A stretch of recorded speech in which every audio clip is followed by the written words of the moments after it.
What's up guys, NepentheZ here and welcome back to another episode of Draft to Glory. Today will be the first ever episode with the brand new title update for FIFA. I haven't played a game yet with the new title update, so I'm interested to see how my gameplay is going to be with this new update. Am I going to be better? Am I going to be worse? Is it going to be the same? I've seen mixed emotions on Twitter and YouTube and Twitch and such of people loving the update and people hating the update, so I hope for me it's a positive move. Of course, we're going to enter into the draft again, looking for that 96 Ronaldo still. We haven't managed to pull him yet. Or did we pull him last time? I can't even remember. We did. We did. Did we? I can't even remember if we did or not. Anyway, if we could get 10,000 likes on this episode, that would be absolutely awesome. As per the last episode, I said to you guys, you guys, I see in the comment section, I read the comment section a lot. I try to give you guys what you want to see. A lot of people ask for a live episode. Every time I do a live episode, people ask for a post-com episode. So we're going to do post-com again today.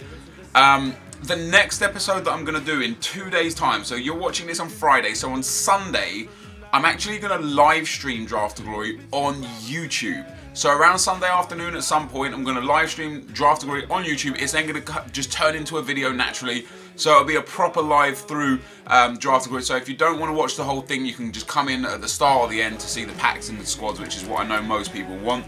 I think we're going to go with the 4-3-3 attack formation here. One of the better formations in the game for me this year. We get the 95 Ronaldo. See, now this is interesting again. I want the 96 Ronaldo.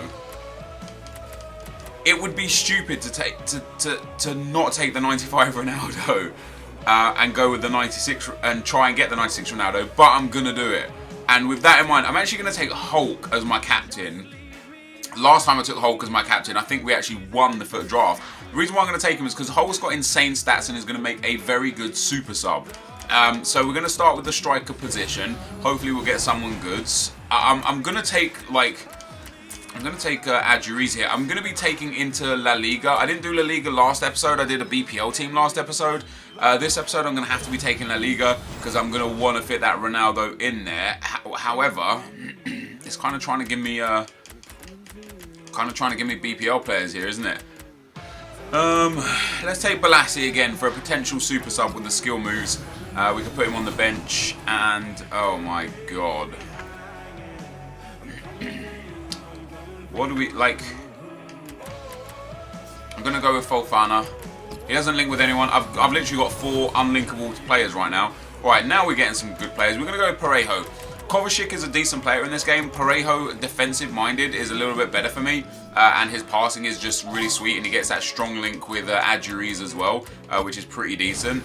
Now, hopefully, we're going to get some, there we go, we get Mario Gaspar, a very nice player to put in that right mid spot. Hopefully, again, the centre-backs are going to be helpful to us. We get Santos there, we get Bartra. We'll go with Bartra. I think Bartra's physical is a bit low, but his pace is much better than Santos, so hopefully that kind of disparity helps a lot. We also get Godin there. Now, this is another interesting one. We could take Matthew and hope for a second or third informed Godin on the bench.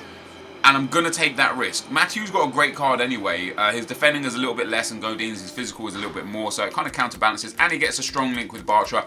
And he gets a link with Fofana there on the left-hand side of midfield, which is pretty damn sweet. And of course, now we're going to go for the I suppose we could go with Alba, because he gets a strong link with Marcelo. Sorry, Matthew. I prefer Marcelo as a player in this game, so I'm going to take him. And now into the goalkeeper spot we go. Let's get ourselves a big goalkeeper. I struggle a lot with La Liga goalkeepers. We have got Kameni there, 77 rated in form. It's just not what you're looking for, really, is it? I'm going to take Mandanda with that French link with Matthew. I know we won't get perfect chem, but I'd prefer him over Kameni in form. And then the next goalkeeper we get is going to, again, be an absolute pile of wank. We're going to go with Marchetti there. Just want to get the high rated. I want to try and get a 187 draft if possible. Again, just really, really bad players here. We're going to go with, again, Nathaniel Klein because he's 81 rated. We want to get those high rated players into the team. Next up, we're given more right backs. What is going on here? Why does this game continue to give me all these right backs? We'll take Carvajal there. Mario Gaspar is already good in the team, but Carvajal could be using that centre midfield spot for chemistry. Oh, there's some big players for us. Sanchez in form, Marco Reus, Pogba, Alonso. We are going to take that Alexis Sanchez in form, use him as another super sub. So Sanchez and Hulk as the big super subs. And now we get ourselves Valbuena, Nolito, Gaetan, and Perlo. And of course, we're going to have to take that in form, Nolito. And again, he could potentially go in midfield into that spot right there, just as Carvajal could go into that spot right there. And it does improve the chemistry of the team, puts us up to 80 chem, a couple of players off chem. Nolito on 7 chem if we get the right manager, not too bad. Carvajal only on the 4 chem, not the worst, not the end of the world, but could be a little bit better. We're just going to have to get that oh my god. Like, my brain says go Martinez, La Liga striker, faster than Adjuriz. My heart says go Di Maria, second in form Di Maria, new card, get him on the, just even get him in there instead of Hulk. It just fits. Oh wait, and then we get, boom, that is what is up. He gets the same chem, he actually gets 1 more chem than Carvajal, and he gets that link with Di Maria that puts Di Maria onto 7 chem. That is magic, that is really, really good. That's a great pull from EA there. Next up, oh my god. So we could go Mkhitaryan, not interested. Could go Vea, because he links on that right-hand side. Or we could just take Aurier, who gets the PSG link and the link there with the Fofana as well. Gives us a lot of chem. We swap those bad boys around, and that just works, doesn't it? That just works. We are building into a very interesting team right here, right now. Of course, the whole point is to get ourselves that Cristiano Ronaldo. Again, I'm going to take a higher rated player here. We're going to go for Higuain here. Highest rated, and he's got the Argentinian link potentially with, with Di Maria if I put him up there. Once again, we're going to go with Insigne here. No one else really links with the team, and Insigne is the highest rated. And I'm trying to see if we can get that 87, that 187 on the draft. Not going to be helpful with this. I know what you guys are like. You're going to be desperate for me to take Inaki Williams, and he actually fits the team really well now. We put Williams up on that right hand side. It is going to mean that Di Maria gets kind of pushed out of the team, but wow, it keeps us at 86 chem. That's interesting. So we're 86 chem with the Spanish guys, and I think we're at 86 chem with the Argentinians. We're at 89 chem with the Argentinians. That's ridiculous. That's awesome, but it's ridiculous. 2 spots left, and then that final left wing spot, which will basically decide whether or not me taking Hulk as captain was vital or not vital. Again, I'm literally going for the highest rated here, guys, just to try and get that rating up. So right now, we've got a rating of 81. We're missing that 1 spot, that left mid. Can we get the 96 Ronaldo? Is he? No, he's not. He's just not there for us, is he? We don't have anything here. We're going to have to play... We need a Spanish, a Brazilian, or a Spanish, basically. I'm actually going to put the Perotti there, and put Perotti up front with Higuain in here. So we went from 89 chem to 90 chem. That's actually boosted our chem a little bit. Let's have a look at what we can do with the team. So we do have Sanchez, we do have Balassi, we do have Nathaniel Klein. It's just not really the most ideal team, is it? And the overall rating is so low anyway. I was never going to get close to a 187. I don't really have that many superstar players. Now, Higuain gets perfect chem, Di Maria gets perfect chem, 7 chem on the left wing, 7 chem on the midfielder, the defenders, and the goalkeeper. It's not bad. It's not bad. It could be worse. It could be better. We're going to put Williams on there instead of Marchetti. Sorry, Insigne instead of Marchetti. Balassi, Sanchez, Perisic, Hulk, Mario Gaspar can come off for Inaki Williams. And that's going to be the team we run with, guys. I might be able to get better chem, potentially, if I put the Spanish guys back into the team, but I'm not really interested. I'm happy with this team. I'm happy with the bench. We're going to go pick the manager now to see if we can get ourselves a bit of bonus chemistry. So the Spanish manager puts us up to 92. Another Spanish manager up to 92. An Argentinian manager up to 91. Spanish manager up to 92. And an Italian manager up to 91. So we'll go with the Spanish manager just to get us up to 92 chem. Not the greatest team in terms of chemistry. Not the greatest team in terms of rating. Not the greatest team in terms of player rating, like individual superstars. But these are typically the teams that I do the best with. So, interestingly, we're going to go into the first game with this team. You guys probably think this is a bad draft. I'm actually really happy with this draft. It's strong in all positions. Fofana, even as a non-rare, has got really good stats for a centre mid playing defensively. Perotti, great stats there for a non-rare 79. 82 pace, 84 dribbling, decent enough passing, a bit lacking on shooting, but 5-star, 4-star really makes up for that card.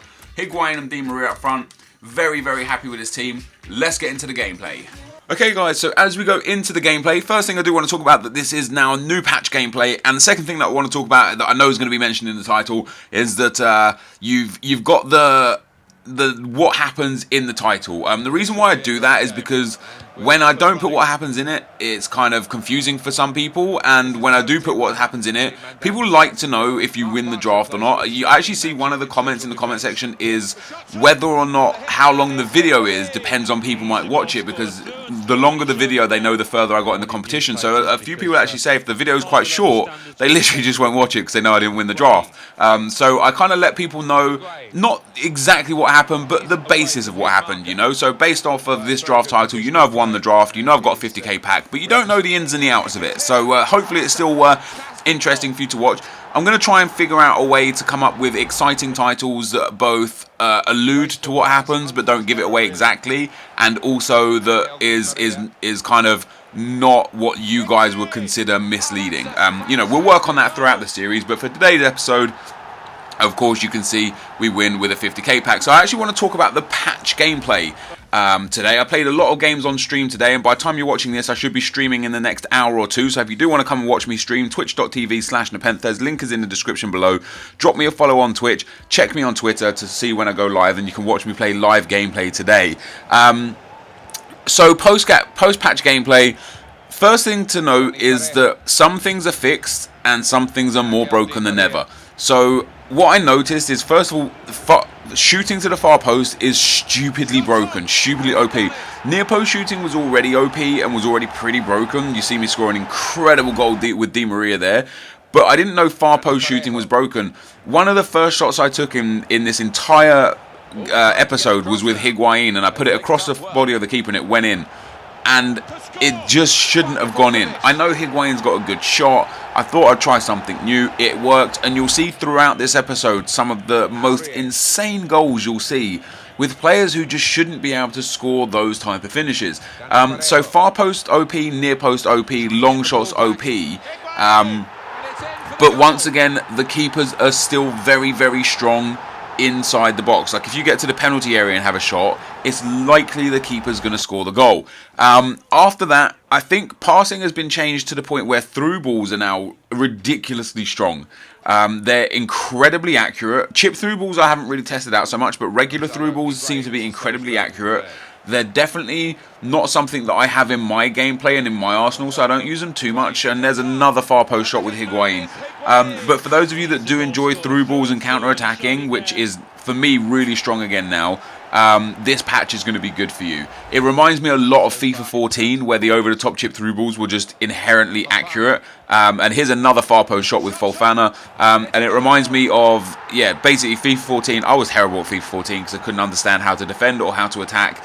And it's coming back that way for me, you know. I just don't get how someone can play like a 40-yard through ball from a guy with 20 passing and it be pinpoint accurate. You know, it's a bit silly, but it's something that I'm going to have to get used to, because I do think this will be the last title update to the game now.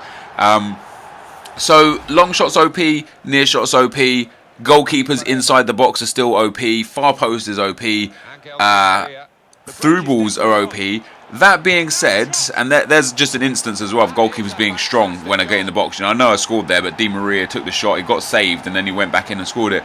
One thing that I don't like about the patch, one thing that I still think is underpowered, is just regular passing. And this could definitely be argued against. This is just my opinion and my feelings. When I watch people play like Inception or Hectic Dukes, they put 100 passes together and there's no problems with the passing. So it's probably something that I'm doing that's wrong. Sometimes in the game, and not, you don't see it much here because I absolutely walked this draft. You see it more like in my regular gameplay on stream. So many times I'll try and pass to a guy. You know, you'll have two guys standing 10 yards away from you, but 10 yards away from each other. So like a triangle of people. On the left-hand side, you've got someone who's got 3 people within 5 yards of him, and on the right-hand side, you've got a guy with nobody within 10 yards of him. and you try and aim to the person who's got nobody within 10 yards of him, but the game forces the pass to the guy who's got people around him. That's what I don't like about the passing still. That was my biggest concern with the passing before. The through balls before were inaccurate but manageable.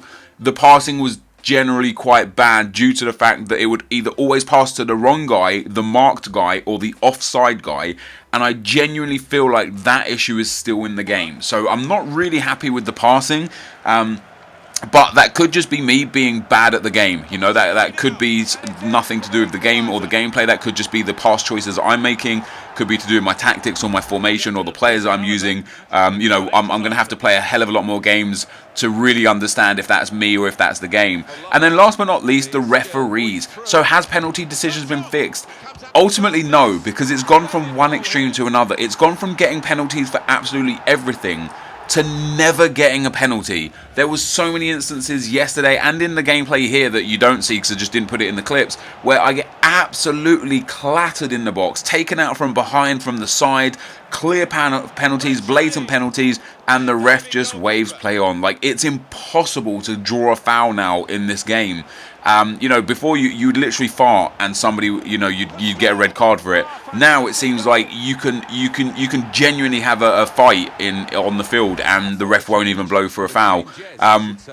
So for me, it feels like referees have gone from one extreme to another. And there's another long shot across the body of the keeper. If you guys take anything from this video, understand that those shots are broken, and it doesn't just work with players with high shooting. You know, you've seen me do it with Di Maria, Higuain. I also did it with Fofana, the centre midfield. Like, you saw me do it with Parejo. These are guys who don't have the craziest shooting that are still able to pull these shots off because this shot type is broken and the keepers just quite simply cannot manage it.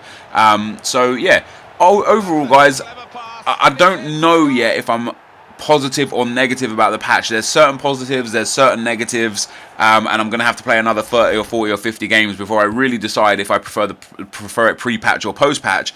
But at the end of the day, we've got it post-patch. We finished the video off with yet another cross-the-body long shot with Higuain, who was the star of the show in this team. He genuinely carried me through from game one all the way through to the final, scoring some absolutely banging goals. And that signals, guys, the end of the gameplay. But before I do go into the packs, let me know in the comment section below how you guys feel about the new patch gameplay. Let's get into the packs. Okay guys, so there you have it. We win the draft, an absolutely sensational run. I know I do this every video. Apparently a lot of people say in the comment section I recap things live after I've recapped them post-com. It's just because I've just finished playing. I like to talk about it a little bit, but I'll try and keep it all post-com rather than the live section. This team, as I said to you guys, it would be at the start of the video, was magnificent. Like, genuinely. I really wish they would like track the stats just for the few games that you play. You know, maybe put them as cards with 4 contracts, because that's obviously the most you can play with or something, and actually track the stats. Higuain and Parejo, just magnificent. Genuinely the best 2 players on this team by a long way. Some of the goals Parejo and Higuain scored were absolutely stunning. So, we win the draft, we're going to claim the prize. We won 3-0 Rage Quit. It was a Rage Quit, but it was a 3-0 win after 9 minutes. 3-1, 7-0, and 6-2 in the final. I am hoping and praying for a 50k or a 100k pack. It will be absolutely brilliant. And what do we get? We get a 50k pack and a 5k pack. So a really good reward there. We're going to open them both straight away. You guys, you know, I've asked if you want me to say packs for Team of the Year. You guys said no. Open them as you get them. And we're going to open ourselves the 5k pack. First of all, we get Murillo. Not really interested in him. We'll keep the contracts and the fitness and the training cards because some of them do sell. The rest of this sort of stuff doesn't sell, unfortunately. Maybe the Celtic jersey sells. I'll store the Celtic kit to my club and discard the rest. Maybe the Celtic jersey sells. And now for the big pack, guys. We get ourselves a 50k pack. Literally an 85 rated plus player or any inform would be good. It's not the best week for informs. Like Di Maria is probably the best one. Philippe Lahm would be nice. But let's see what we can get in this pack. Please, EA, give us a sick player, please. I'm so pumped for this 50k pack. It's going to be... Oh, it's Firmino. I at least thought it might have been Coutinho. Oh, that's terrible. Firmino sells for a little bit. Faguli maybe. Fellaini maybe. Look how bad that pack is. All that hard work for a 50k pack, I legitimately would have preferred 2 25k packs and 2 5k packs than this, because I'm not even going to make my coins back on this. That 5k pack probably got us back 3k coins max. even if we discarded all of this, we would get 7.5k coins plus match coins. We're short. Maybe because of how much Firmino and Fellaini sell for, we might just make our money back. But we end up winning the draft. We get a 50k pack. And we still come out negative on coins. That is utterly insane. But another win under our belt, guys. Really happy with the performance of this team. I thought it was a fantastic team to play with. Thank you guys for watching. Hope you enjoyed this. If you did, drop a thumbs up. And yeah, see you in the next episode. I'm out. Peace.